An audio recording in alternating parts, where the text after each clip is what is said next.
Bismillahirrahmanirrahim.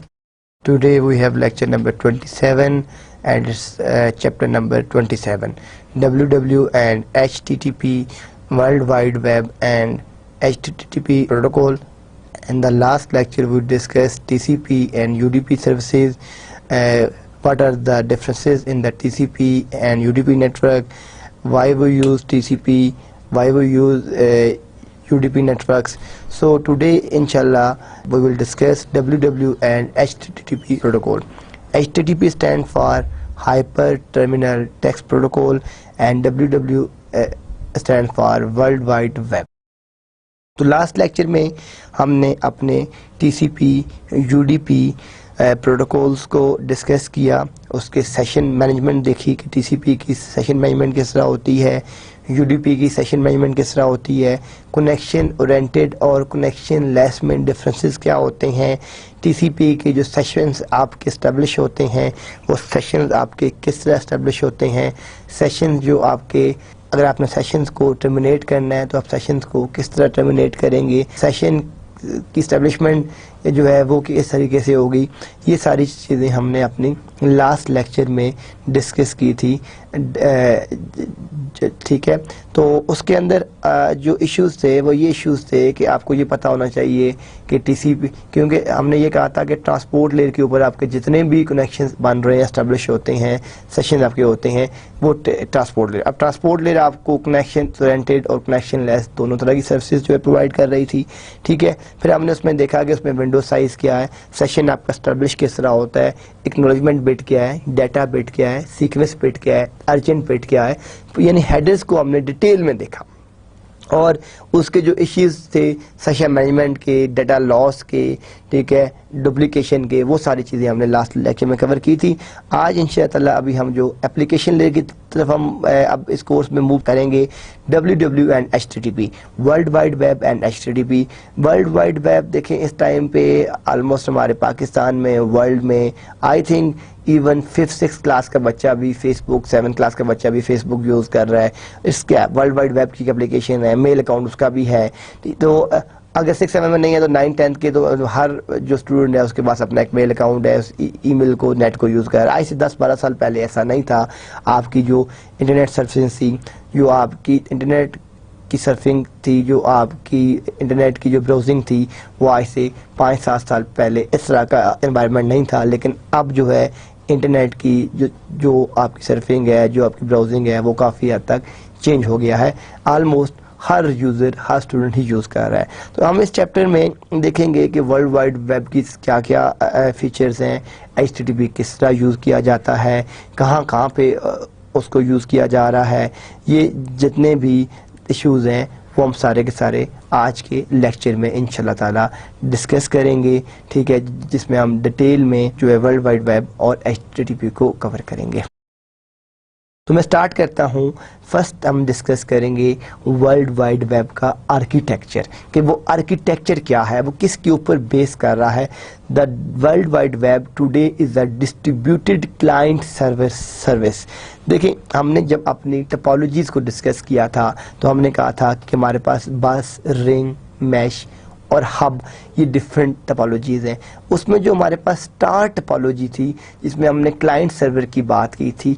लेकिन client क्या है, जो सर्विसेज को सर्व कर, आप घर बैठे हुए इंटरनेट को कनेक्ट करते हैं तो आप एक क्लाइंट है, ठीक है। आप www.google.com करते हैं, आप किसी, अब google.com वो सर्वर है, और जब आप यहाँ से www.google.com लिखते हैं तो वो सर्वर आपको रिस्पॉन्ड करता है आपकी सर्विसेज के ऊपर। तो जो आपके पास क्लाइंट सर्वर है, क्लाइंट सर्वर ये आपका वो आर्किटेक्चर है, वो नेटवर्क है जिसमें अंदर जो आपका क्लाइंट है वो आपकी क्यूरीज के ऊपर जो है, ठीक है, वो जो आप क्यूरीज कर रहे हैं और सर्वर उन क्यूरीज को फुलफिल कर रहा है। तो डिस्ट्रीब्यूटेड एनवायरनमेंट से क्या मुराद है, देखें आप इट नॉट, अगर आप लिखते हैं कोई एप्लीकेशन तो गूगल आपको ज़्यादा सर्च करके ला के देता है। इट नॉट नेसेसरी को सारे का सारा डाटा गूगल के पास हो, माइट भी उसने किसी और नेटवर्क के साथ उसको मैप किया हो, कहीं और से पिक करके, लेकिन आपको सिंगल क्यूरी में वो डाटा मिल जाता है। तो जो हमारे पास क्लाइंट सर्वर सर्विसेज होती हैं कि जिसमें एक सर्वर होता है जो डिफरेंट क्लाइंट की सर्विसेज को सर्व कर रहा होता है। तो जो आपके पास www वर्ल्ड वाइड वेब है, ठीक है, ये is a distributed client server service in which a client using a browser can access a server using a server। जो आपका क्लाइंट है वो एक ब्राउज़र, जिस तरह आप ब्राउज़र बहुत से होते हैं, नेटस्केप है, इंटरनेट एक्सप्लोरर है, गूगल क्रोम है, मोजिला है, ठीक है, आपका सफारी है, फायरफॉक्स है, ये सारे के सारे आपके इंटरनेट ब्राउज़र्स हैं जिसमें आप अपने साइट्स को ब्राउज़ करते हैं, साइट्स को यूज़ करते हैं। तो जो आपके पास क्लाइंट साइट जो आपका क्लाइंट सर्वर है, ठीक है, इसके अंदर जो आपका ब्राउज़र है, ठीक है, जो हम बात कर रहे हैं कि www, ठीक है, today is a distributed client server service in which a client using a browser can access a service using a server. वो एक सर्वर के तहत अपनी सर्विस को यूज कर रहे हैं। However the server service provided is distributed our many location call sites. मैं कहता हूँ www.hotmail.com, इट्स ठीक है वेबसाइट में कहता हूँ comsets.edu.pk, ये आपकी दूसरी वेबसाइट्स है। तो ये आपके पास जो डिफरेंट वेबसाइट्स हैं, हम उनकी वेबसाइट्स का जो डाटा है, ठीक है, उसके ऊपर जब अपना डाटा सेंड और रिसीव कर रहे होते हैं, ठीक है, वो हमारी सारी की सारी साइट्स हैं, ठीक है। तो इसको एक दफा इस डेफिनेशन को मैं रिपीट कर देता हूँ। The world wide web today is a distributed client service service in which a client using a browser can access a service using a server. ठीक है, आपके क्लाइंट यानी आजकल तो आपके जो है डिफरेंट टाइप के मोबाइल फोन्स आ गए हैं, आपके पास HTC, आईफोन, ठीक है, सैमसंग गैलेक्सी, बहुत सी अच्छी कंपनीज के फोन्स आ गए जिसमें आप अपनी एच नेटवर्क को, वायरलेस नेटवर्क को, वाईफाई नेटवर्क को यूज़ भी करके अपने आप सर्विसेज यूज़ कर सकते हैं। तो हम इसमें डिस्कस करेंगे इंशाल्लाह कि क्लाइंट और ब्राउज़र जो है वो क्या है, सर्वर क्या है, URL क्या है और कुकीज़ क्या है, ठीक है, ये हम आज के लेक्चर में इंशाल्लाह डिटेल में अभी इसको डिस्कस करते हैं one by one. Architecture of www world wide web, ठीक है, जो वर्ल्ड वाइड वेब है इसका आर्किटेक्चर क्या है और वो किस तरह से डिज़ाइन किया गया है। आप देख रहे हैं कि जो आपके पास आर्किटेक्चर है, ये आपके पास एक क्लाइंट है, ये आपके पास एक साइट है और जो आपके पास दूसरी साइट है। ये जो क्लाइंट है ये अपनी एक रिक्वेस्ट सेंड करता है साइट ए को, ये आपकी जो आपकी रिक्वेस्ट है वो साइट ए के पास जाती है और ये उसको एक वेब पेज ए सेंड करता है और फिर ये आपको एक और रिक्वेस्ट करता है जिसको दूसरी, बेसिकली इस एंड के ऊपर आपके डिफरेंट सर्विस, आपके सर्वर्स जो हैं वो अटैच हैं। अब जो आपका क्लाइंट है वो एज ए यूज़र बैठ के जब लिखता है www.google.com, ये उसकी एक रिक्वेस्ट गई है, इसके अगेंस्ट सर्वर ने उसकी क्यूरी को ऑप्टिमाइज देखा है कि उसकी क्यूरी मेरे पास है, ठीक है। समटाइम आपने देखा होगा आप कुछ साइट्स ओपन करते हैं तो बहुत फास्ट ओपन हो जाती हैं, कुछ सेकंड्स के अंदर आ जाती हैं, बल्कि मिली सेकंड में आ जाती हैं। बाद दफ़ा थोड़ा सा ज़्यादा टाइम लगता है और बाद दफ़ा आपका ब्राउज़र जो है वो मूव कर रहा होता है and it will take some more time like 30 second 35 second, ठीक। अब उसमें डिफरेंट इश्यूज होते हैं। एक इशू तो ये है कि अगर साइड में बहुत ज़्यादा ग्राफिक्स हैं और साइड आपकी डायनामिकली प्रॉपरली डिज़ाइन नहीं की गई तो तब भी एक डिले फैक्टर आ जाता है कि साइट जो आप जिस साइट को जो ब्राउज़ कर रहे हैं, जिस साइट को आप ओपन कर रहे हैं वो आपको थोड़ा सा ज़्यादा टाइम ले रहा है। लेकिन बाज़ दफ़ा ये इशू नहीं होता, बाज़ दफ़ा ये होता है कि अगर वो साइट लोकली होस्ट है, ठीक है, जो आपका नेटवर्क एडमिनिस्ट्रेटर है उसने कॉमनली बहुत सी साइट्स का एड्रेस लिखा होता है गूगल, जो आपकी डेली रूटीन लाइफ होती है वो आपको फ़ौरन रिस्पॉन्स आ जाता है। लेकिन बाज़ दफ़ा कुछ साइट्स का जो आपके ब्राउज़र में पहले ओपन नहीं होती तो वो लोकली कैशे नहीं होती। अब अगर आपके एडमिनिस्ट्रेटर ने, आपके मैनेजर ने उन साइट्स को लोकली होस्ट किया हुआ है तो वो विद इन सेकेंड्स आ जाएंगी। अगर वहाँ नहीं है तो जो जिस जगह से आप सर्विस जिसकी आप ले रहे हैं, अगर क्यूरी वहाँ जाती है उस सर्वर रूम में, वहाँ पे अगर है तो थोड़ा टाइम ज़्यादा लगेगा। अगर वहाँ पे भी नहीं है, जो मेन पाकिस्तान का एंड है NTCA PTCL वहाँ जाती है, वहाँ भी नहीं है, यहाँ से हम लोग कनेक्टेड है दुबई के साथ। तो जितनी आपकी नंबर, आपने जो पढ़ा था राउटिंग में, जितनी आपकी number of hop counts increase करते जाएंगे, रिक्वेस्ट टाइम बढ़ता जाएगा। देखें, अगर आपके पास आपके सेंडर, आपके क्लाइंट और सर्वर के अंदर जस्ट 2 नोड्स आ रहे हैं, 2 राउटर्स आ रहे हैं, तो टाइम कुछ और लगेगा। अगर 10 राउटर्स आ रहे हैं तो टाइम कुछ और लगेगा। तो ये जो डिले टाइम है ये डिपेंड करता है नंबर ऑफ हॉप काउंट्स के ऊपर, कितने नेटवर्क, इतने हॉप काउंट्स आपके इसके दरमियान इन्वॉल्व हैं। अब आपके पास ये जो क्लाइंट है इसने ये फर्स्ट साइट की जो है एक यहाँ पे रिक्वेस्ट की है और इस रिक्वेस्ट के साथ इसको वेब पेज यहाँ पे मिल गया है। सेकंड जो है ये आपके पास इसने फिर एक और रिक्वेस्ट की है, एक और वेब पेज की, जो इसको वेब पेज भी इसको मिल गया। तो ये आपके पास वर्ल्ड वाइड वेब की अब वर्किंग देख रहे हैं कि वर्ल्ड वाइड वेब की मैं अगर यहाँ पे एक और क्यूरी करता हूँ तो एक और रिक्वेस्ट जनरेट होती है और वो साइट सी, इसको हम वेब पेज सी कहेंगे। एक और क्यूरी करता हूँ तो वो एक और रिक्वेस्ट जनरेट होती है, वो आपके पास वेब पेज डी की फॉर्म में आ जाएगा। तो इस तरीके से आप जो अपनी मल्टीपल क्यूरीज सेंड और रिसीव कर रहे होते हैं उनके अगेंस्ट आपको रिप्लाई, आपको एक्नॉलेजमेंट साथ साथ मिल रहा होता है। अब आपके पास ब्राउजर क्या है? ब्राउजर जो है वो क्या है कि जिसके अंदर आप अपने साइट्स को ब्राउज कर रहे हैं। ठीक है, ब्राउजर मीन कि जिसमें आप अपने साइट्स को ब्राउज कर रहे हैं। अब अभी मैंने आपको बताया था कि बहुत से ब्राउजर्स हैं। इंटरनेट एक्सप्लोरर, सबसे पहले आपके पास नेटस्केप आया, फिर इंटरनेट एक्सप्लोरर आ गया। काफ़ी अरसे तक आपके पास नेटस्केप और इंटरनेट एक्सप्लोरर यही दोनों यूज होते थे। कोई और ब्राउजिंग के लिए आपके पास जो हमारे पास कोई चीज़ नहीं थी। फिर क्या हुआ, आस्ता आस्ता और ब्राउजर्स आए, गूगल क्रोम आ गया, फायरफॉक्स आ गया, मोजिला आ गया, सफारी आ गया एप्पल का।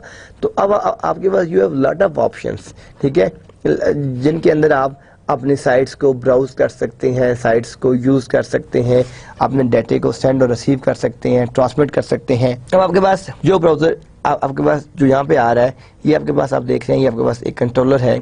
इस कंट्रोलर के साथ आप देख रहे हैं कि आपके पास HTTP आ गया, FTTP आ गया, टेलनेट आ गया और यहाँ पे SMTP आ गया।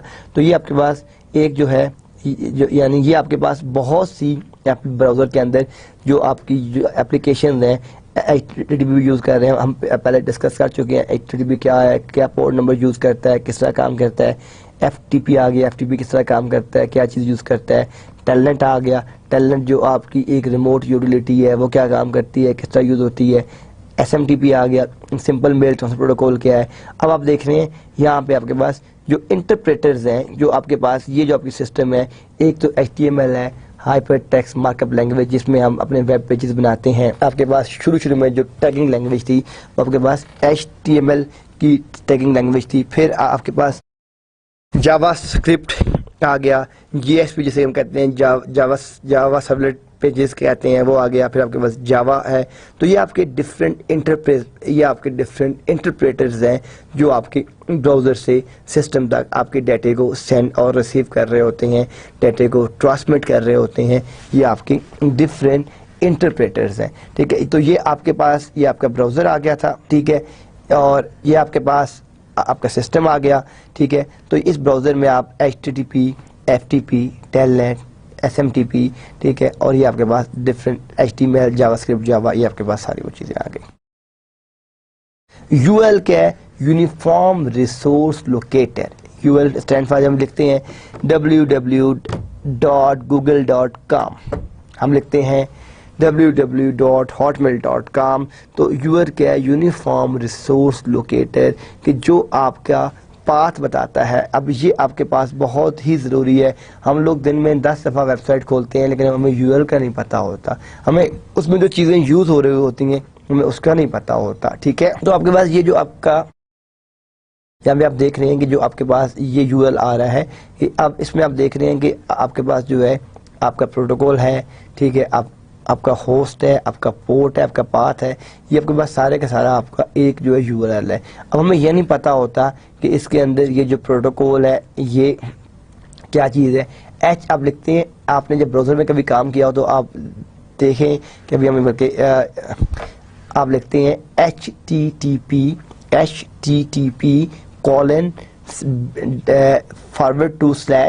फिर आप लिखते हैं यानी हाइपर टेक्स्ट, ये आपके पास HTTP आ गया, फिर कॉलन बैकस्लैश आप लिखते हैं, उसके बाद आपका www. फिर आपका वो होस्ट आता है, वो साइट आती है, ठीक है, लाइक आपके पास जो है आपके पास जो है गूगल है, आपके पास यहाँ पे हॉटमेल है, आपके पास यहाँ पे फॉर एग्जांपल याहू है, आपके पास पाक व्हील्स है, आपके पास कॉमसेट्स है, वो कॉलन पोर्ट नंबर, हम पोर्ट नंबर यहाँ पे नाबली जो भी आपके पास होती है, ठीक है, वो 8080 हम जो यूज़ करते हैं HTTP के लिए, और स्लैश वो पाथ बात दफ़ा, ये तो आपके पास एक कंप्लीट हो गया ना। अब उसने उसमें से किस साइट को, किस पेज को पिक करना है, तो वो उसका पाथ आ जाएगा कि जहाँ पे वो आपका रियल डाटा पड़ा हुआ है, कहाँ से उसने उसको पिक करके लेके आना है। तो वो आपके पास जो पाथ है, यानी आपका प्रोटोकॉल, देन आपके पास आपका होस्ट, फिर आपके पास पोर्ट और फिर आपके पास पाथ। तो ये आपके पास एक लिंक है कि प्रोटोकॉल आ गया, फिर आपके पास आपकी होस्ट, फिर आपके पास उसके पोर्ट, फिर उसके पास उसका पाथ आ गया। तो ये आपके पास आपका URL है जो हम यूज कर रहे होते हैं अपने WW आर्किटेक्चर के अंदर।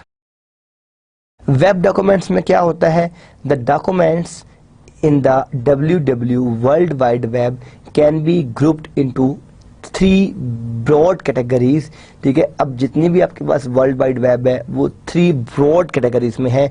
Number 1 is the static, number 2 is the dynamic, and number 3 is the active. The category is based on the time at which the contents of the document are determined, ठीक है। अब world wide web के जो आपके पास documents हैं, ठीक है, जो वेब आपके पास डॉक्यूमेंट्स हैं, इसमें हमने क्या बात की कि वो आपके पास आप देख रहे हैं, एक आपके पास जो स्टैटिक है, एक आपके पास डायनामिक है और एक आपके पास एक्टिव है। अब जब हम बात करते हैं कि the documents in the world wide web can be grouped into 3 different categories. Number 1 हमने कहा इट्स, ठीक है, ये आपकी स्टैटिक है। नंबर 2 हमने कहा ये आपके पास डायनामिक है। नंबर 3 हमने कहा आपके पास एक्टिव है। अब ये बेस किस चीज पे कर रहे होते हैं, ठीक है, the category is based on the time at which the contents of the documents are determined, ठीक है, यानी वो आपके कंटेंट्स के ऊपर डिपेंड कर रहे होते हैं कि वो आपके स्टैटिक हैं, वो आपके डायनेमिक हैं, वो आपके एक्टिव हैं, ठीक है। अब कंटेंट्स क्या है आगे देखते हैं। टॉपिक्स जो अभी इसमें करेंगे, we will discuss in this section कि स्टैटिक डॉक्यूमेंट्स क्या होते हैं, डायनेमिक डॉक्यूमेंट्स क्या होते हैं और आपके पास एक्टिव डॉक्यूमेंट्स क्या होते हैं। इन तीनों में डिफरेंस क्या है, स्टैटिक डॉक्यूमेंट्स में, डायनामिक डॉक्यूमेंट्स में और एक्टिव डॉक्यूमेंट्स में जो डिफरेंस है अभी हम वो भी देखते हैं। तो अभी हम इसको स्टार्ट करते हैं आगे।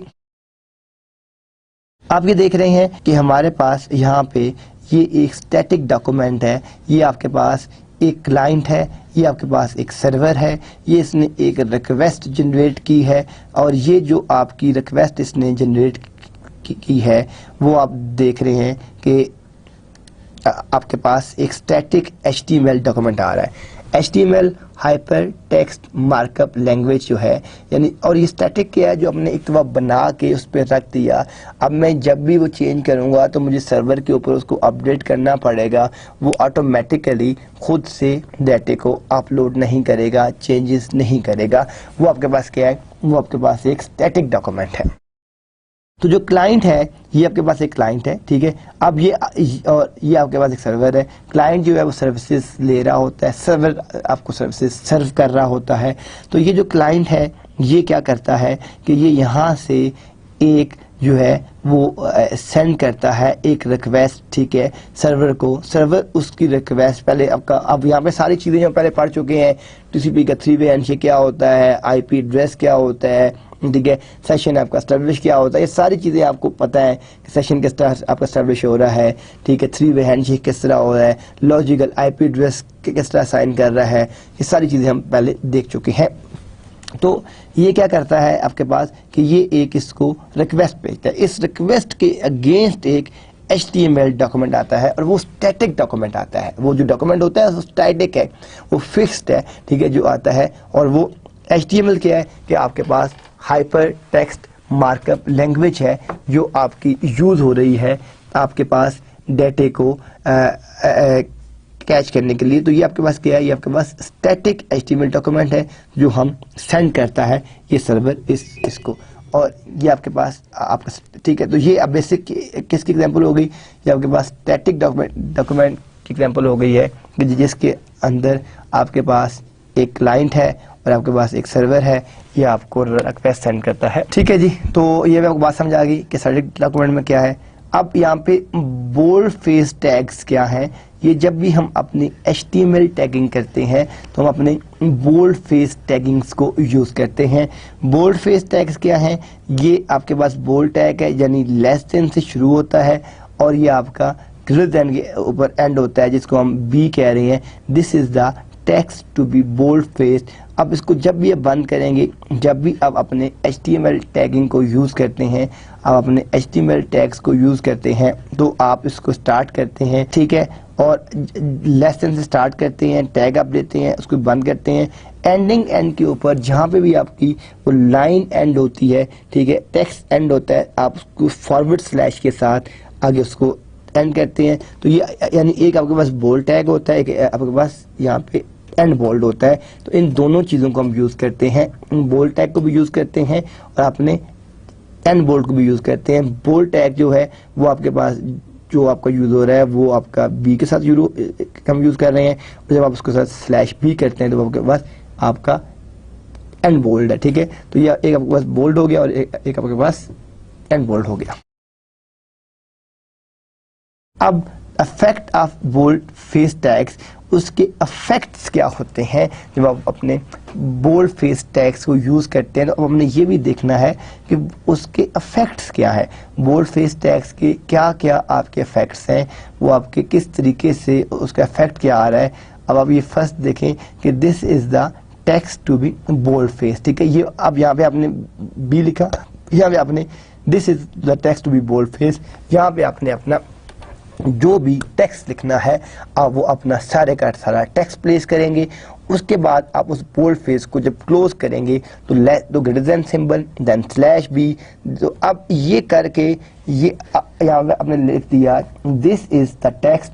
अगर मैं एक स्लाइड बैक जाऊं तो आप ये देखें कि यहाँ पे हमने सिर्फ टैगिंग बताया है कि ये आपके पास B है और ये आपके पास C है, और यहाँ पे आपने टेक्स्ट लिखना है जो आपने बोल्ड फेस टेक्स्ट यूज करना है। तो यहाँ पे हम क्या कह रहे हैं, ये आपके पास इफेक्ट्स आ रहे हैं आपके बोल्ड फेस टैग्स के। यहाँ पे हम लिखते हैं this is the text to be bold face, यहाँ पे B से स्टार्ट किया, B पे इसको एंड किया।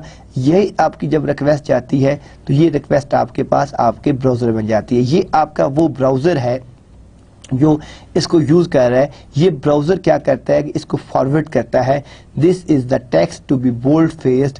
ये आपके पास जो टेक्स्ट है ये इसको बोल्ड फेस कर रहा है, यानी यहाँ से हमने इसको सेंड किया और ये आपके पास ये टेक्स्ट आ गया। अब ये दोनों आप देख रहे हैं कि ये आपका वो ब्राउज़र, अब ब्राउज़र आपका कोई भी हो सकता है। अब ब्राउज़र आपका मैंने बताया आपको कि नेटस्केप भी है, इंटरनेट आपका एक्सप्लोरर भी है, आपके पास मोज़िला भी है, गूगल क्रोम भी है, फायरफॉक्स भी है, आपके पास जो अगर हम बात करते हैं एप्पल वगैरह की तो उसमें सफारी भी है। तो ये सारे के सारे आपके ब्राउजर्स हैं, ठीक है। अब इनकी वर्क देखें, मैं 2+2 करता हूँ, ठीक है, तो वो 4 ही आएगा।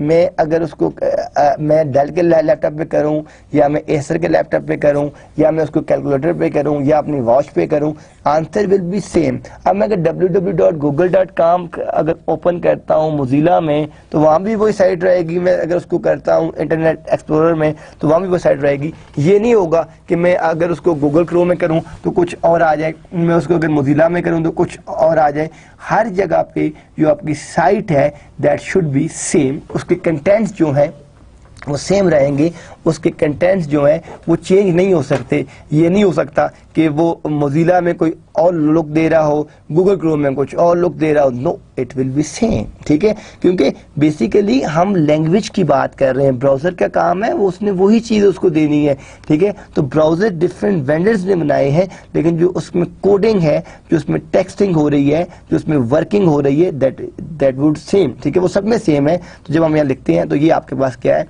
Effect of the bold face tags है कि आपने लिखा, ये ब्राउज़र ने इसको ठीक है इंटरप्रेट किया। अब आपके पास बिगिनिंग एंड एडिंग टैग्स, जब हमने किसी टैग को बिगनिंग करना है तो तब क्या करना है, किसी टैग को एंड करना है तो टैब।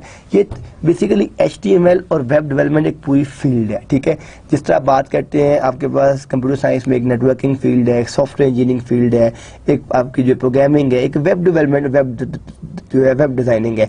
तो वेब डिजाइनिंग जो है, अब देखें वेब डेवलपमेंट एक बहुत फास्ट फील्ड है। कुछ लोग हैं जो सिर्फ ग्राफिक्स एनिमेशन डिजाइन करते हैं, जो ग्राफिक्स के एक्सपर्ट हैं, ठीक है, उनको कोडिंग नहीं आती, वो सिर्फ एनिमेशन ग्राफिक्स को डिजाइन करके दे देंगे। एक है जो वेबसाइट की डिजाइनिंग करता है, जो फ्रंट एंड का एक्सपर्ट है कि कौन सी पिक्चर कहाँ लगानी है, ठीक है, मैंने साइट का जो फ्रंट पेज है वो किस तरह बेहतर बनाना है। और एक है कि जो उसकी एफिशिएंसी, उसकी परफॉर्मेंस के ऊपर जाता है। आपका जो एरिया है वो प्रोग्रामिंग वाइज है कि आपने बैकएंड के ऊपर काम करना है कि यार मैं अगर यानी एक साइट है, ठीक है, वो बनाता है, वो 5 मिनट बाद साइट आपकी ओपन होती है तो आप उसको नहीं खोल के देखेंगे दोबारा। एक यूजर बनाता है वो 10 सेकंड में ओपन हो रही है तो आप उसको प्रेफर करेंगे। तो जो बैकएंड के ऊपर आपकी जो कोडिंग चल रही है, जो आपके बैकएंड के ऊपर जो आपकी वर्किंग चल रही है, वो आपने देखनी है कि वो आपकी जो वर्किंग है बैकएंड के ऊपर वो आपकी किस तरह की है, वो आप किस तरीके से उसको जो है परफॉर्म करवा रहे हैं। तो वो आपके पास जो बिगनिंग एंड एंडिंग टैग्स हैं, ठीक है। तो अब इसके यानी एक आपका ग्राफ यानी वेब के अंदर देखें 3 पोर्शन हो गए। एक तो ग्राफिक्स वाला हो गया जो एनिमेशन वो कर रहा है, एक वेब पेज की फ्रंट एंड की डिजाइनिंग कर रहा है, एक आपके पास जो बैक एंड है वो उसके ऊपर काम कर रहा है। तो ये डिफरेंट यूजर्स हो गए जो डिफरेंट टास्क परफॉर्म कर रहे हैं वेब डेवलपमेंट की फील्ड के अंदर। तो ये आप देखें कि ये आपके पास जो है ये आपके पास टैग हो गया, ये आपके पास बिगनिंग टैग है। तो यहाँ पे आपने टैग नेम आ गया, attribute is equal to value, जो उसकी वैल्यू एक जो एट्रीब्यूट आपका है, फिर आपका दूसरा एट्रीब्यूट है एंड सो ऑन। जितने भी आपने एट्रीब्यूट्स उसमें यूज करने हैं वो आप सारे के सारे आपके एट्रीब्यूट्स आ जाएंगे। उसके बाद आपने उस टैग को, ये आपके पास बिगनिंग टैग है, ठीक है। जब आपने उस टैग को एंड करना है, उस कोड को एंड करना है, उसकी एंडिंग करनी है कि ये कोड जो मेरा है ये कंप्लीट हो गया है, अब इसके बाद यहाँ कोई और कोड नहीं है, तो आप क्या करते हैं एंडिंग टैग पे क्या करते हैं, ठीक है, greater than slash tag name देते हैं, उसको एंड कर देते हैं। तो ये आपके पास आपका एंडिंग टैग है और ये आपके पास आपका बिगनिंग टैग है। तो हम इसमें 2 तरह की चीजें यूज करते हैं, एक बिगनिंग टैग यूज करते हैं और दूसरा आप इसमें क्या यूज करते हैं, अपना एंडिंग टैग यूज करते हैं। तो ये बिगनिंग हो गया टैग और ये आपके पास आपका एंडिंग टैग हो गया। अब डायनामिक डॉक्यूमेंट यूजिंग CGI, ठीक है, ये जो आपके पास CGI है, ठीक है, ये भी आपके पास जो है जब आप अपनी वेबसाइट्स को डिज़ाइन करते हैं तो ये भी एक लैंग्वेज है, ठीक है। इसके अंदर भी आप अपनी जो है वो वेबसाइट्स को डिज़ाइन कर सकते हैं, अपनी ग्राफिक डिज़ाइनिंग कर सकते हैं। तो ये आपके पास जो डायनामिक डॉक्यूमेंट है ये आपका यूजिंग CGI भी आपका जो है यूज हो सकता है। अब आप इसमें देख रहे हैं इसमें आपके पास एक क्लाइंट है और आपके पास एक इसमें सर्वर है। जो क्लाइंट है वो आपके पास एक रिक्वेस्ट सेंड कर रहा है, ठीक है, और इस रिक्वेस्ट के ऊपर, ठीक है, अब ये देख रहे हैं ये जो क्लाइंट है ये आपकी एक रिक्वेस्ट सेंड करता है। अब ये जो आपकी रिक्वेस्ट सेंड होती है ये आपके उस प्रोग्राम को जाती है और यहाँ से ये उसको एक डायनामिक HTML डॉक्यूमेंट गेट करता है, उसका वो डॉक्यूमेंट गेट करके यहाँ तक पहुँचाता है। तो ये आपके पास एक क्लाइंट था, ये आपके पास एक सर्वर था। जो क्लाइंट है इसने इस सर्वर को यानी इस सिस्टम को एक रिक्वेस्ट सेंड कर दी है और इस रिक्वेस्ट के अगेंस्ट जो है वो क्या हुआ है कि यहाँ पे आपकी रिक्वेस्ट आ गई है, ठीक है। तो ये आपके पास जो है ये आपकी नॉर्मल रिक्वेस्ट थी और आपके पास डायनामिक HTML डॉक्यूमेंट जो था ये आपके पास उसकी रिक्वेस्ट आ गई है, ठीक है जी। ये आप देख रहे हैं कि ये आपके पास CGI में वही हुआ है, आपकी एक फॉरवर्ड हुई है रिक्वेस्ट और रिक्वेस्ट के अगेंस्ट आपकी फॉरवर्ड हुई है डायनामिक HTML आपका डॉक्यूमेंट फॉरवर्ड हो। अब dynamic document using server side scripting.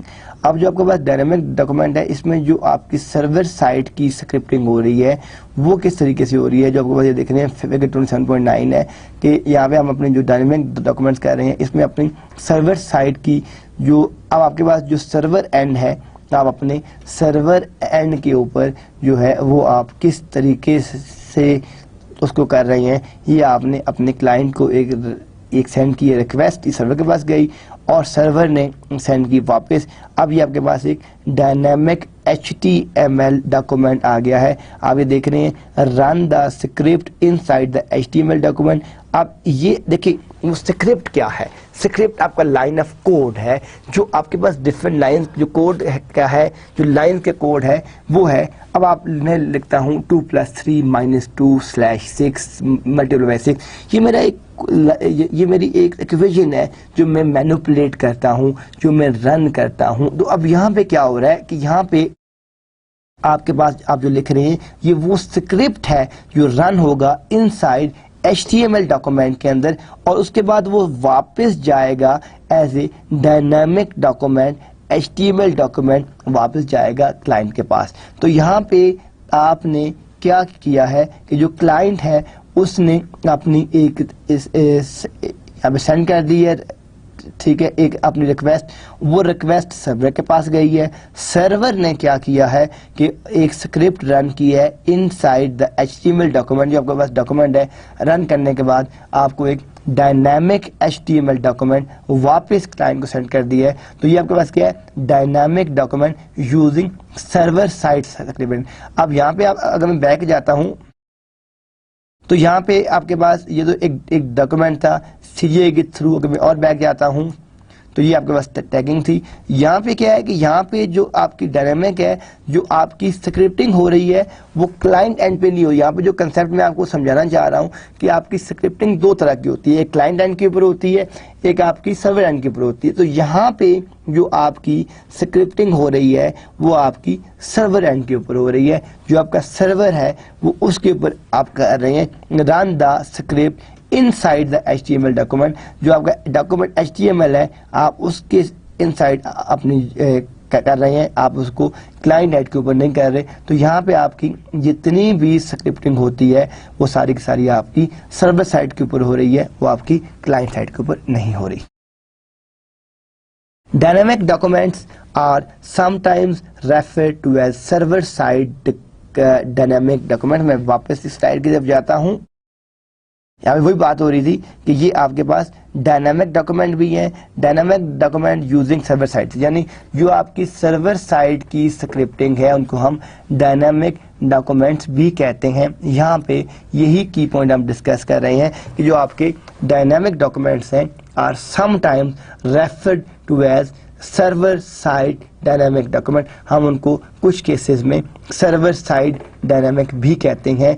जो आपके डायनामिक डॉक्यूमेंट्स होते हैं, ठीक है, वो normally server side dynamic documents में जो यूज होते हैं। तो यहाँ पे क्या की पॉइंट आ गया कि dynamic documents are sometimes referred to as server side dynamic document, कि उनको हम बाज़ दफ़ा सर्वर साइड डॉक्यूमेंट्स भी कहते हैं। तो ये आपके पास आ गया कि आपके डायनामिक डॉक्यूमेंट्स जो हैं वो उनका दूसरा नेम क्या है, सर्वर साइड डॉक्यूमेंट्स भी हैं।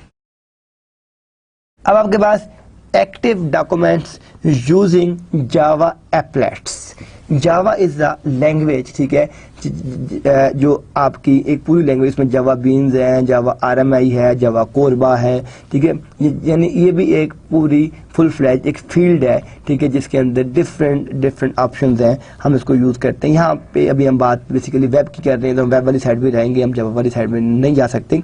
तो एक्टिव डॉक्यूमेंट्स यूजिंग जावा एप्लेट्स, जो आपके पास एक्टिव डॉक्यूमेंट्स हैं जो आपके जावा एप्लेट्स के साथ हैं, वो किस तरीके से यूज होते हैं हम बात करते हैं। कि ये हमारे पास एक क्लाइंट है, ये क्लाइंट क्या कर रहा है, ये एक एप्लेट रन कर रहा है। अब ये पहले तो एक रिक्वेस्ट करता है, ये आप देख रहे हैं ये क्लाइंट एक रिक्वेस्ट करता है, वो सर्वर के पास जाती है। सर्वर उस रिक्वेस्ट के अगेंस्ट जो उसने क्लाइंट ने एक जो अपनी रिक्वेस्ट सेंड की है, सर्वर क्या करता है कि उस रिक्वेस्ट के अगेंस्ट क्या करता है कि एक सेंड करता है, एप्लेट सेंड करता है। ये जो एप्लेट है ये जाता है क्लाइंट के ऊपर और क्लाइंट में रन करता है the applet to get the result. Applet is the code, ठीक है, यानी आपके पास एक छोटा सा प्रोग्राम है। जब आपने क्लाइंट ने एक अपनी रिक्वेस्ट सेंड कर दी है और वो रिक्वेस्ट आपकी सर्वर के पास पहुंच गई है। अब यहाँ पे कुछ आपका एक फिक्स कोड है, एक लाइन ऑफ कोड है जो आपका एप्लेट की फॉर्म में है, सर्वर क्या करता है कि उसको सेंड करता है through applet to the client, यानी सर्वर ने इस रिक्वेस्ट के ऊपर एक एक्शन लिया, एक्शन लेने के बाद उसने उसको टू द एप्लेट बनाया और एप्लेट को सेंड कर दिया क्लाइंट के ऊपर। क्लाइंट उस एप्लेट को रन करेगा क्योंकि क्लाइंट को तो रिजल्ट रिक्वायर्ड है ना, तो रिजल्ट फॉर्मुलेशन के लिए, रिजल्ट कैलकुलेशन के लिए क्लाइंट क्या करता है, उस एप्लेट को रन करता है और रिजल्ट गेट कर लेता है। रन द उसने एप्लेट रन किया टू गेट द रिजल्ट, जो उसको रिजल्ट मिल रहा है उस रिजल्ट को गेट करने के लिए उसने अपना एक उसके ऊपर एप्लेट रन कर लिया। तो ये आपके पास एक एक्टिव डॉक्यूमेंट यूजिंग जावा एप्लेट्स की एग्जांपल है कि जो आपके पास एक्टिव डॉक्यूमेंट है वो जावा एप्लेट्स को किस तरीके से कैसे यूज कर रहे होते हैं। नेक्स्ट आपके पास क्या है, active document using client side scripting. अब यहाँ पे आप देखेंगे इन दोनों में बड़ा डिफरेंस है और ये डिफरेंस आपको अच्छी तरीके से समझ आना चाहिए। मैं अगर बैक साइड पे जाता हूं तो आप यहाँ पे देख रहे हैं कि यहाँ पे मैं फिर इस चीज को देखता हूँ कि यहाँ पे जब अपने क्लाइंट ने एक रिक्वेस्ट सेंड की तो उस रिक्वेस्ट के अगेंस्ट उसको एक एप्लेट मिला और वो उसने एप्लेट यहाँ पे रन कर दिया अपना रिजल्ट गेट करने के लिए। यानी ये क्लाइंट ने यहाँ सेंड की रिक्वेस्ट और इस रिक्वेस्ट को जब वापस मिला तो उसने एक जो एप्लेट की फॉर्म के अंदर इसको यहाँ पे सेंड कर दिया और यहाँ पे उसको एक इसका रिजल्ट मिल गया। यानी run the applet to get the result, उसको यहाँ पे उसका जो भी था रिजल्ट वो सारे के सारे मिल गया। लेकिन अब मैं क्या करता हूं, यहाँ पे आपके पास क्या था, using Java एप्लेट्स, it's a using Java applet, और यहाँ पे आपके पास क्या है, यूजिंग क्लाइंट साइड स्क्रिप्टिंग। अब क्लाइंट साइड स्क्रिप्टिंग का मतलब है कि जो स्क्रिप्ट रन होगा वो क्लाइंट साइड के ऊपर होगा, ठीक है। और वो किस तरह होगा, यानी यहाँ पे आप देखें क्लाइंट ने एक रिक्वेस्ट की है, वो रिक्वेस्ट आपके सर्वर के पास गई है, सर्वर ने उस रिक्वेस्ट के अगेंस्ट एक जेएस सेंड कर दिया है। ये आपका जो स्क्रिप्ट है यहाँ पे आया और ये जो आपके पास है ये जेएस उसने भेजा है। अब यहाँ पे ये उसने जावा स्क्रिप्ट भेजा है आपके पास, ये जो आपके पास जावा स्क्रिप्ट है वो आपका यहाँ रन होगा, run the JavaScript to get the result. यानी यहाँ पे आपके पास वो जावा स्क्रिप्ट रन हुआ और उसके पास उसका जो भी रिजल्ट था वो रिजल्ट आपको इस मशीन पे मिल गया। तो ये आप देख रहे हैं कि ये आपके पास क्लाइंट साइड की स्क्रिप्टिंग है कि आपने सर्वर एंड को एक क्लाइंट ने सिंपल रिक्वेस्ट सेंड की, उस रिक्वेस्ट के अगेंस्ट उसको जेएस मिला, जेएस जो है वो आपका क्लाइंट के ऊपर रन हुआ और क्लाइंट पे रन होने के लिए साथ ही उसने अपना एक रिजल्ट आपको इंटीमेट कर दिया जो आपके पास आपको मिल गया रिजल्ट। अब की पॉइंट क्या है, active documents are sometimes referred to as client side dynamic document. अब देखें ये एक और की पॉइंट आपके पास आ गया कि जो आपके एक्टिव डॉक्यूमेंट्स हैं are sometimes referred to as a client side dynamic document. तो ये आपके पास एक और की पॉइंट आ गया। नेक्स्ट हमारे पास जो है प्रोटोकॉल है, ठीक है, HTTP। अगर मैं वापस जाऊं तो आप देखें, गो टू स्लाइड में अगर 1 पे जाता हूं तो हमने क्या कहा था, हमने www से स्टार्ट किया था, हमने ब्राउजर देखा, हमने URL देखा, वेब डॉक्यूमेंट देखा, इसमें स्टैटिक देखा, फिर हमने इसके फैक्ट देखे, बिगनिंग एंडिंग देखी, CGI को डिस्कस किया, ठीक है, डायनेमिक एक्टिव डॉक्यूमेंट को देखा, जावा एप्लेट्स को देखा, देन हमने यूजिंग क्लाइंट साइड। अब हम आ जाते हैं अपनी HTTP के ऊपर आ जाते हैं। HTTP hyper text transfer protocol. HTTP is a protocol used mainly to access data on the World Wide Web. HTTP functions as a combination of FTP as SMTP. अब आपने अक्सर, पहले तो मैं आपको HTTP की थोड़ा सा और डिटेल में बता दूं कि जो आपके पास हाइपर टेक्स्ट ट्रांसफर प्रोटोकॉल होता है, जो आपके पास HTTP प्रोटोकॉल है ये मेनली जो आपकी वर्ल्ड वाइड वेब्स हैं उसको यूज, देखिए आप जब भी लिखते हैं www आगे HTTP लिखा होता है, लेकिन बाद में आपने देखा होगा कि HTTP के आगे ब्रेसेस में S भी लिखा होता है, HTTP S और आगे। अब ये बाज़ दफ़ा S होता है, बाज़ दफ़ा S नहीं होता। तो जहाँ पे S लिखा हो इट मीन कि वो सिक्योर साइट है, उसका जो टेक्स्ट है वो इंक्रिप्शन और डिक्रिप्शन की फॉर्म में यूज़ हो रहा है। तो जो वो वेबसाइट जिनके साथ HTTPS लिखा होता है वो आपकी सारी की सारी जितनी वेबसाइट्स होती हैं वो आपकी सिक्योर वेबसाइट्स होती हैं। जिनके साथ आपका S नहीं होता वो आपकी सिक्योर वेबसाइट्स नहीं होती। लेकिन चाहे सिक्योर है या अनसिक्योर है, इन बोथ केसेस आपने HTTP ही यूज़ करना है उसको यूज़ करने के लिए। तो जो आपके पास HTTP आ रहा है, HTTP प्रोटोकॉल ठीक है is use mainly to access data on the world wide. देखिए आप जितनी भी साइट्स खोलते हैं, आप गूगल खोल लें, सिस्को खोल लें, कॉमसेट्स खोल लें, इस्लामिक यूनिवर्सिटी खोल लें, ठीक है, लम्स यूनिवर्सिटी खोल लें, आप कोई भी साइट खोल लें, ठीक है, उसके अंदर आपको आप विदाउट HTTP उस साइट को ओपन नहीं कर सकते। तो आप HTTP उसमें लिखते हैं, फिर कॉलन, फिर // डालते हैं, फिर www जो भी साइट का नेम है, गूगल है, हॉटमेल है, याहू है, आप वो देते हैं, उस टाइप की साइट आपकी जो है वो वर्किंग कंडीशन में आती है। तो यहाँ पे आप देख रहे हैं the hypertext transfer protocol HTTP is a protocol used mainly to access data on the world wide web. और अब इसके फंक्शंस क्या है, HTTP के जो फंक्शंस हैं वो क्या है, HTTP function as a combination of FTP and SMTP। FTP क्या होता है, ये आपका फाइल ट्रांसफर प्रोटोकॉल है, ये 21 पोर्ट यूज़ करता है, जितना भी डाटा सेंड और रिसीव अपलोड और हम डाउनलोड करते हैं वो FTP करते हैं। तो जो HTTP के फंक्शंस हैं वो दो चीज़ों से मिला के बनाए गए हैं, ये वो कम्बिनेशन है, एक तो FTP फाइल ट्रांसफर प्रोटोकॉल और ये पोर्ट नंबर यूज़ करता है FTP 21 यूज़ करता है। दूसरा आपके पास जो है वो आपके पास SMTP है, सिंपल मेल ट्रांसफर प्रोटोकॉल। जो आपके पास SMTP है, सिंपल मेल ट्रांसफर प्रोटोकॉल, वो आपके पास पोर्ट यूज़ करती है, ठीक है, वो आपके पास 25 पोर्ट को होता है, यूज़ होता है। तो जो आपके पास जो आपका SMTP है वो आपके पास 25 पोर्ट को यूज़ कर रहा होता है। सिंपल मेल ट्रांसफर प्रोटोकॉल जो है वो आपकी 25 पोर्ट होती है, ठीक है। जितनी भी आपकी मेलिंग आप मेल सेंड कर रहे होते हैं, आप रिसीव कर रहे होते हैं, तो यहाँ पे एक की पॉइंट क्या पता चल गया कि जो HTTP है वो आपके पास FTP और SMTP का कम्बिनेशन है। यहाँ पे हम डिस्कस करते हैं HTTP ट्रांजैक्शंस को करते हैं और प्रीसिस्टेंट वर्सेस नॉन प्रीसिस्टेंट कनेक्शन क्या होता है, हम यहाँ पे ये भी डिस्कस करते हैं कि यहाँ पे जो परसिस्टेंट कनेक्शन और नॉन परसिस्टेंट कनेक्शन है वो क्या होते हैं, उनमें डिफरेंसेस क्या होते हैं। HTTP use the service of TCP on well known port 80। मैंने आपको पहले ही बताया था कि देखें जितनी भी आपकी HTTP हो गया, DNS हो गया, WINS हो गया, WWW हो गया, HTTP हो गया, वो एप्लीकेशन या तो TCP के स्टैक को यूज़ करेंगी या UDP के स्टैक को यूज़ करेंगी। अगर वो TCP के स्टैक को यूज़ करती हैं तो हम कहते हैं कि वो सर्विस, ठीक है, वो प्रोटोकॉल आपका कनेक्शन ओरिएंटेड है।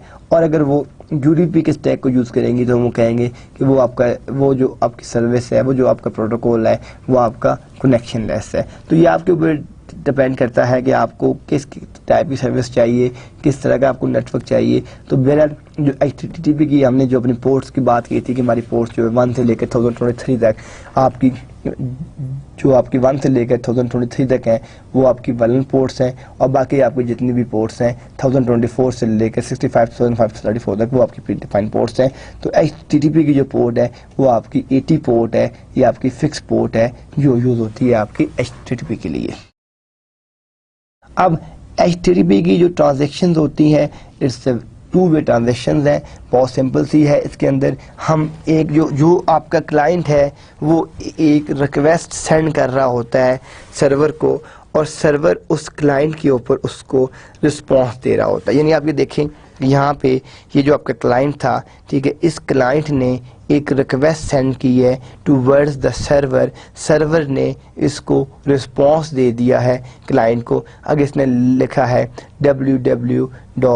http://google.com, तो इस रिक्वेस्ट पे उसने इसको जो रिस्पॉन्स दे दिया। तो हम इसको 2-वे कह सकते हैं कि ये आपकी एक रिक्वेस्ट सेंड करता है, इस रिक्वेस्ट के अगेंस्ट इसको एक रिस्पॉन्स मिल जाता है। तो ये क्लाइंट ने रिक्वेस्ट की और साथ ही इसने इसको जो है वो वापस जो है इसका रिस्पॉन्स दे दिया।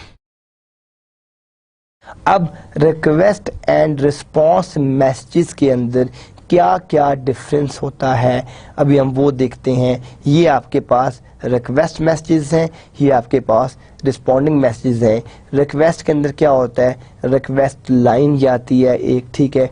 रिक्वेस्ट लाइन के ऊपर आपके जो हेडर्स हैं, जिस तरह आपका टीसीपी का हेडर है, आपका आईपी का हेडर है, आपका यूडीपी के हेडर है, वो जो आपके हेडर्स हैं वो देखता है। उसके बाद आप एक अपनी ब्लैंक लाइन सेंड करते हैं, और ब्लैंक लाइन को जब आप सेंड करते हैं तो साथ उसकी बॉडी जो होती है वो आपकी प्रेजेंट होती है ओनली इन सम मैसेजेस। जो आपकी बॉडी है उसमें जो अपने मैसेज सेंड करने हैं, जो अपने टेक्स्ट लिखना है आप वो लिखते हैं।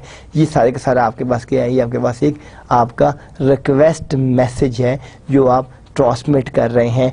और आपके पास जो रिस्पॉन्स मैसेज है, रिक्वेस्ट लाइन की जगह आपके पास यहाँ पे स्टेटस लाइन होती है। ये एक डिफरेंस आप देख रहे हैं जो सिर्फ और सिर्फ आपको रिक्वेस्ट मैसेज और रिस्पॉन्स मैसेज में नज़र आएगा। यानी यहाँ पे आपके पास जहाँ पे आपको रिक्वेस्ट लाइन नज़र आ रहा है वहाँ पे आपके पास आपको क्या मिल रहा है, आपको स्टेटस लाइन मिल रहा है। उसके बाद आपके हेडर्स हैं, हेडर्स के बाद आपकी ब्लैंक लाइन है, ब्लैंक लाइन के बाद जो ये आपकी वो बॉडी है, ठीक है, जहाँ पे आप अपने टेक्स्ट को जो प्रेजेंट कर रहे हैं, ये आपके बेसिकली रिस्पॉन्स मैसेज आ जाते हैं। तो ये आपके रिक्वेस्ट मैसेज हो गए, ये आपके रिस्पॉन्स मैसेज हो गए। यानी इसमें आप देख रहे हैं, ठीक है, ये डिफरेंस क्या आ रहा है। तो यहाँ पे आपके पास जो है वो रिक्वेस्ट लाइन है और यहाँ पे आपके पास क्या है, वो आपके पास जो स्टेटस लाइन है। अब रिक्वेस्ट और स्टेटस लाइंस के अंदर जो डिफरेंसेस आप देख रहे हैं, यानी जो आपके पास रिक्वेस्ट लाइन है इसमें एक तो आपके पास रिक्वेस्ट टाइप आ जाती है, ये ठीक है, वो आपके पास आ गई। उसके बाद आपने स्पेस दी, फिर आपने स्पेस के बाद आपका यूआरएल आ गया, और यूआरएल के बाद आपके पास HTTP का एक वर्जन आ गया। ये आपके पास क्या है, ये आपके पास एक रिक्वेस्ट लाइन है, ठीक है। यानी इसके अंदर क्या चीज़ें आ गई कि आपके पास एक तो रिक्वेस्ट टाइप हो गई, उसके बाद आपकी स्पेस, आपका यूआरएल आ गया, उसके बाद आपके पास उसका वर्जन नंबर आ गया। और स्टेटस लाइन में भी क्या है कि इसमें आपके पास क्या है, अब देखें, अब यहाँ पे थोड़ा सा देखें, यहाँ रिक्वेस्ट हुई, यहाँ पे अब मैं अगर बैक करूँ, ये आपके पास रिक्वेस्ट और रिस्पॉन्स मैसेजेस से, यहाँ पे आप देखें क्या है कि रिक्वेस्ट टाइप की जब आपने की है तो ये आपका यूआरएल, अब यहाँ पे क्या हुआ है कि इसमें क्या है, आपके पास HTTP का वर्जन है, फिर आपका स्टेटस कोड है, और फिर आपके पास स्टेटस फ्रेज है जो आपने फ्रेज सेंड की है, जो आपके डाटा सेंड की है। तो ये आपके पास तीन चीज़ें हो गई। इसमें एक तो हो गई आपके पास जो टाइप हो गई रिक्वेस्ट टाइप, आपका यूआरएल आ गया, आपके HTTP का वर्जन आ गया, ये आपके पास HTTP का वर्जन आ गया, ये आपका स्टेटस कोड आ गया, और ये आपके पास स्टेटस फ्रेज आ गई। तो ये आपके पास रिक्वेस्ट और स्टेटस लाइन्स की सारी आपकी डिटेल आ गई। अब इसके अंदर जो आपके मेथड्स हैं, कौन कौन से मेथड्स हैं कि गेट मेथड है, ये क्या करता है, रिक्वेस्ट, ये उनके एक्शंस हैं कि मेथड्स के साथ उनके जो एक्शंस हैं वो कौन कौन से हैं। ये आपके पास क्या है, ये आपके पास एक गेट है, ये आपके पास request document from the server, जो सर्वर है वहाँ से एक रिक्वेस्ट को करता है। ये जो हेड है, ये आपके पास request information about the document but not the document itself. जो पोस्ट है, send some information from the client to the server. Put क्या है, send a document from the server to the client. और trace क्या है, echoes the incoming request. और connect क्या है, ये आपका ऑल, ये फिक्स है या ये आपका रिजर्व्ड है। और ऑप्शन क्या है, इंक्वायरीज अबाउट अवेलेबल ऑप्शन, कि आपके पास कौन कौन सी ऑप्शन अवेलेबल हैं। तो ये आपके पास मेथड है और उसके एक्शंस है। आपके स्टेटस कोड में क्या क्या चीज़ें हैं, ये कोड है, ये फ्रेज है, और ये आपके पास उसकी डिस्क्रिप्शन है। अगर आप बात करते हैं 100 की, तो continue the initial part of the request has been received and the client may continue with its request.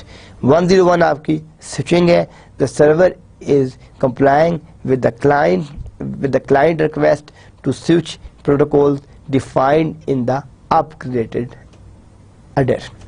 और ये आपके पास इंफॉर्मेशन है और ये आपके पास सक्सेस है 200 okay the request is successful 201 created new URL is created 202 आपका एक्सेप्टेड है the request is accepted but it is not immediately acted upon 204 no content there is no content in the body तो ये आपके पास आपका status code है ये उनकी phrases हैं और ये आपके पास उनकी डिस्क्रिप्शन है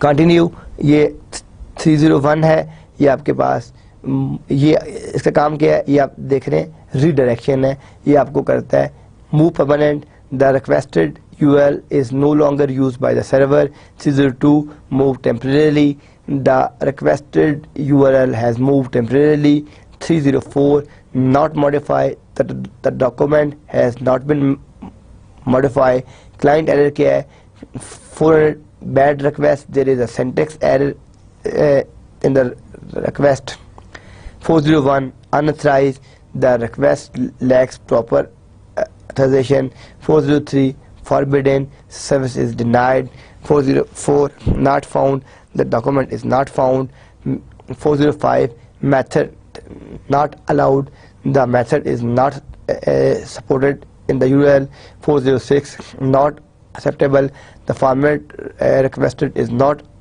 acceptable server error में क्या है 500 internal server error there is an error such as a crash at the server side 501 not implemented the action requested cannot be performed 503 service unavailable the service is temporarily unavailable but may be requested in the future तो ये आपके पास देख रहे हैं redirection client error server error ये सारी चीज़ें इसमें हमने अभी कवर की हैं अब आपके पास जो आपका हेडर फॉर्मेट है उसमें क्या क्या चीज़ें आ रही हैं एक आपके पास आपके हेडर का नेम आ रहा है देन कॉलन आ रहा है देन आपके पास उसकी वैल्यू आ रही है तो ये आपके पास दो जो आपका हेडर फॉर्मेट है इसमें दो चीज़ें हैं एक आपका हेडर नेमर है जो आपका हेडर है उसका नेम है और दूसरा आपके पास उसकी वैल्यू है अब आपके पास जर्नल हेडर्स जो हैं इसमें क्या है कि ये आपके हेडर्स हैं और इनकी ये कुछ डिस्क्रिप्शंस हैं कैशे कंट्रोल स्पेसिफाइज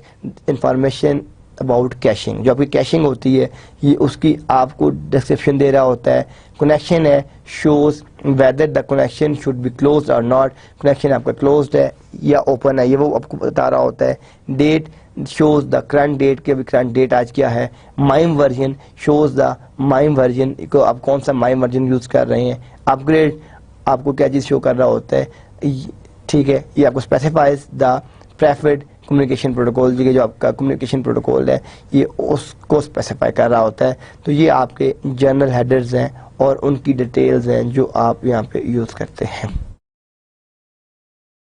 ये आपके पास कुछ यहाँ पे रिक्वेस्ट हेडर्स हैं और उनकी डिस्क्रिप्शंस हैं accept mean show the medium format client can accept और फिर आपके पास accept encoding show the encoding scheme the client can handle accept language show the language the client can accept then आपका transaction show what permission the client has form shows the email address of the user host shows the host and port number of the server if modified sends the document if never if new then specified date if match sends the documents only if it matches give tag if non-match sends the document only if it does not match given tag if range sends only the portion of the document that is missing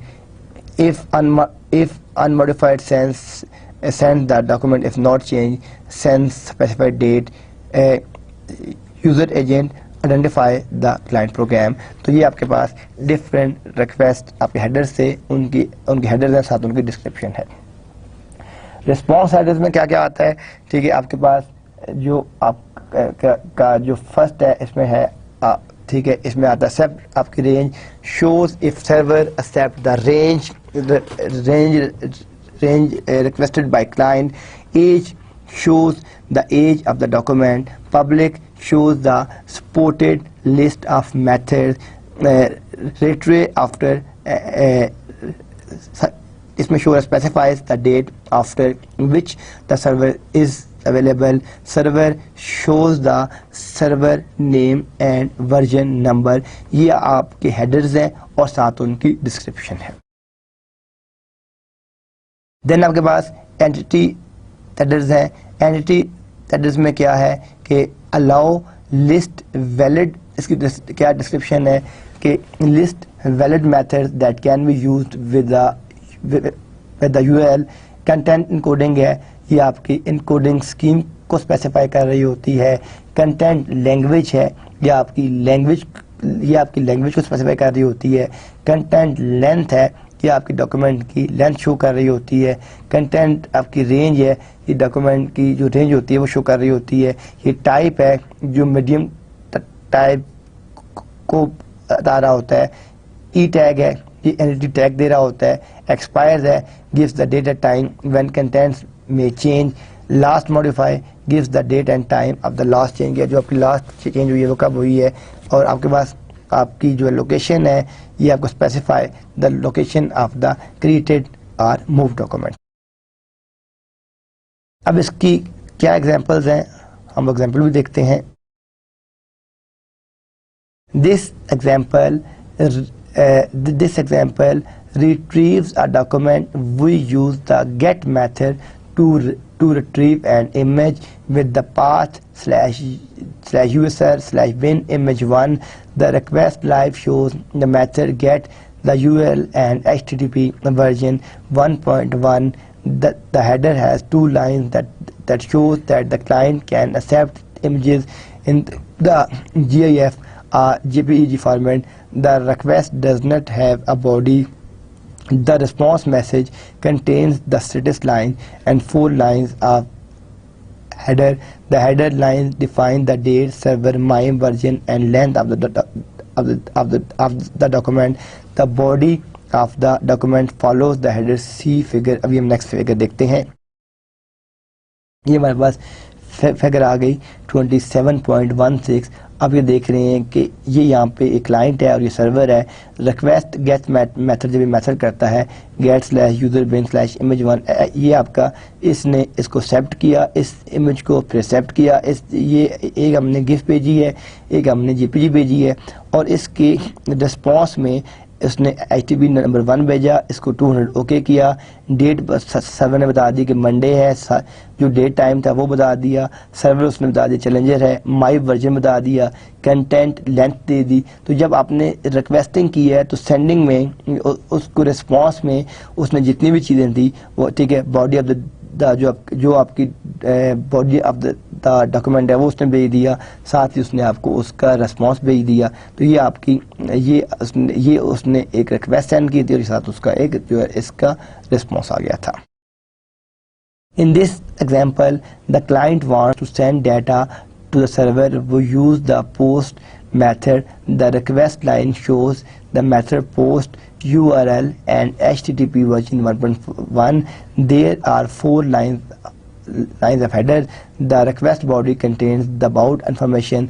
The response message contains the status line and 4 lines of header.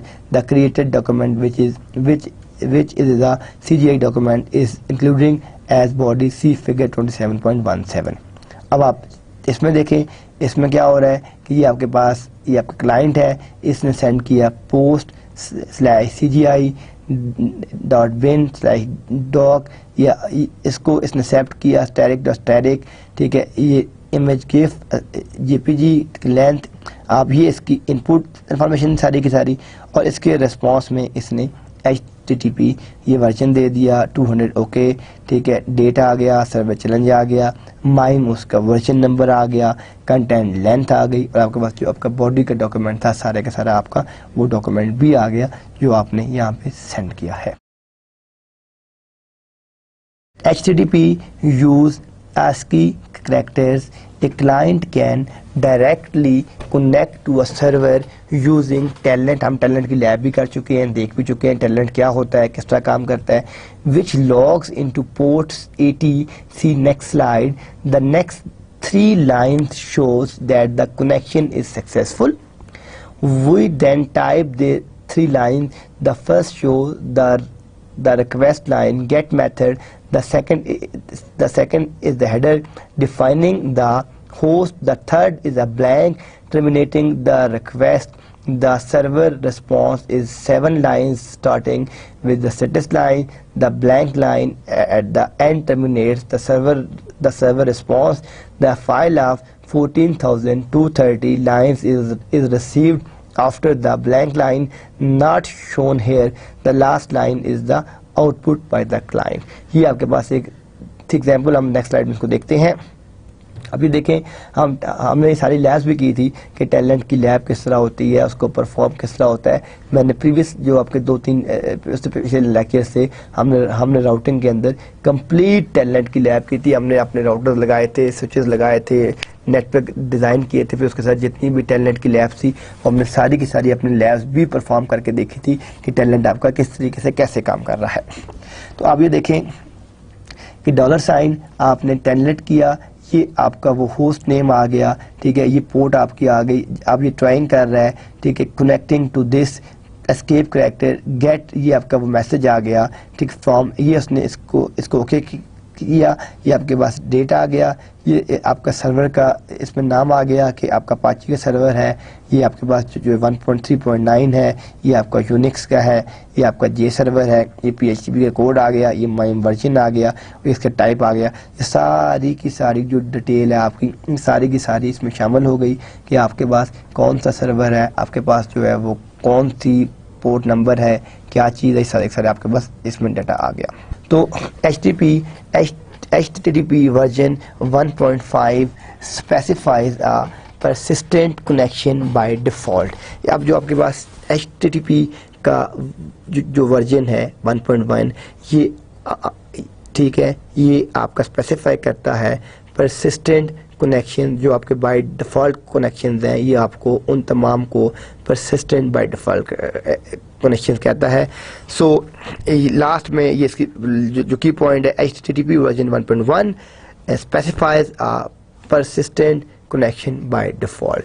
तो ये आज का जो हमारा lecture था, इसमें हमने HTTP और www को डिस्कस किया कि वर्ल्ड वाइड वेब क्या होती है, HTTP क्या है, ठीक है, कौन कौन से प्रोटोकॉल्स यूज़ करती है, ठीक है, GSP क्या है, आपकी HTML टैगिंग क्या है, बोर्ड्स क्या है, ठीक है, हम जब इसको यूज़ करते हैं तो किस तरह यूज़ करते हैं, आपके GSPs क्या हैं, आपके ESP क्या है, ये सारी चीज़ें हमने, एक्टिव सर्वर पेजेस क्या होते हैं, जावा सर्वर पेजेस क्या होते हैं, वर्ल्ड वाइड वेब किस तरह यूज़ हो रहा है, आपके कनेक्शन किस तरीके से बन रहे हैं, ये जितनी चीज़ें हैं ये सारी की सारी हमने आज के लेक्चर में डिटेल में डिस्कस किया है कि वर्ल्ड वाइड वेब और HTTP क्या होता है, HTTP और वर्ल्ड वाइड वेब में क्या डिफरेंस होता है, कौन कौन से आपके ब्राउज़र्स यूज़ होते हैं और हम इनको कहाँ कहाँ पे यूज़ कर सकते हैं। तो इंशाल्लाह ताला हम अपनी नेक्स्ट क्लास में अपना नेक्स्ट चैप्टर स्टार्ट करेंगे। तब तक के लिए अल्लाह हाफिज़।